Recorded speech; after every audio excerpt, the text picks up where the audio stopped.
Review jurnal. Nama Dian Pratiwi, kelas 21A1 Farmasi, NIM 210209012. Saya akan memenuhi UAS Imunologi dan Virologi dengan judul Genomic Variant Driven Drug Repurposing for Tuberculosis by Utilizing the Established Bioinformatic Based Approach. Abstrak jurnal ini membahas penggunaan pendekatan bioinformatik untuk menerjemahkan varian genomik tuberkulosis ke dalam implementasi klinis dan memanfaatkan gen target obat untuk pengobatan tuberkulosis. Penulisan ini menggunakan data genomik seperti Genome Wide Association Study dan Phenome Wide Association Study untuk mengidentifikasi varian genomik yang terkait dengan penyakit tuberkulosis dan memprioritaskan gen target obat. Mereka menemukan beberapa gen risiko tuberkulosis yang terkait dengan deregulasi gen risiko tuberkulosis biologis dan merekomendasikan beberapa obat yang dapat digunakan kembali untuk pengobatan tuberkulosis berdasarkan gen target tersebut. Studi ini juga membahas resistensi dalam pengobatan tuberkulosis dan potensi penggunaan target obat untuk penggunaan kembali obat yang sudah ada. Penulis mengakui keterbatasan studi mereka dan menyarankan penelitian lebih lanjut untuk memahami peran fungsional target obat ini. Tujuan penelitian untuk menggunakan pendekatan bioinformatik untuk menerjemahkan varian genomik tuberkulosis ke dalam implementasi klinis dan memanfaatkan gen target obat untuk pengobatan tuberkulosis. Metode penelitian resistensi dalam pengobatan tuberkulosis. Para penulis menyatakan tidak ada konflik kepentingan pendanaan IWA dan DAP merevisi naskah. LMI dan DAP mengawasi dan koordinasi penelitian ini. Semua penulis membaca dan menyetujui naskah namun dan memberikan kontribusi yang signifikan untuk penelitian ini. Temuan kami sejauh ini belum melaporkan oleh penelitian sebelumnya yang menggunakan data genomik dan bioinformatika. Namun, kami menyadari bahwa studi saat ini masih memiliki beberapa keterbatasan yang mungkin tidak dapat dihindari.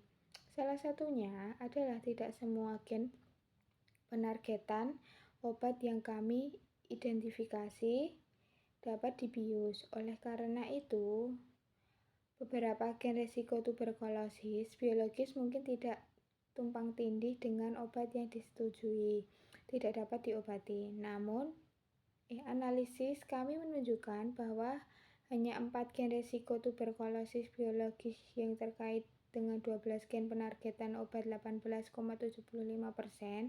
dari 64 penargetan obat. Ke-12 gen penargetan obat ini tumpang tindih dengan 40 obat potensial untuk tuberkulosis yang dapat dibius,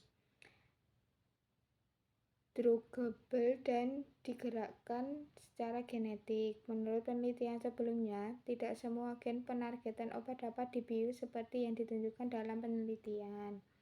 Hasil penelitian resistensi dalam pengobatan tuberkulosis, para penulis menyatakan tidak ada konflik kepentingan pendanaan 1WA dan DAP merevisi naskah.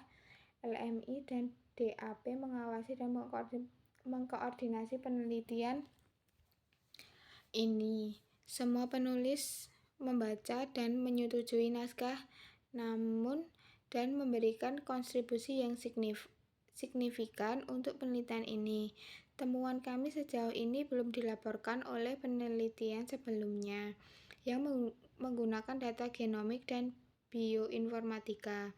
Namun, kami menyadari bahwa studi saat ini masih memiliki beberapa keterbatasan yang mungkin tidak dapat dihindari. Salah satunya adalah tidak semua gen penargetan obat yang kami identifikasi dapat dibius.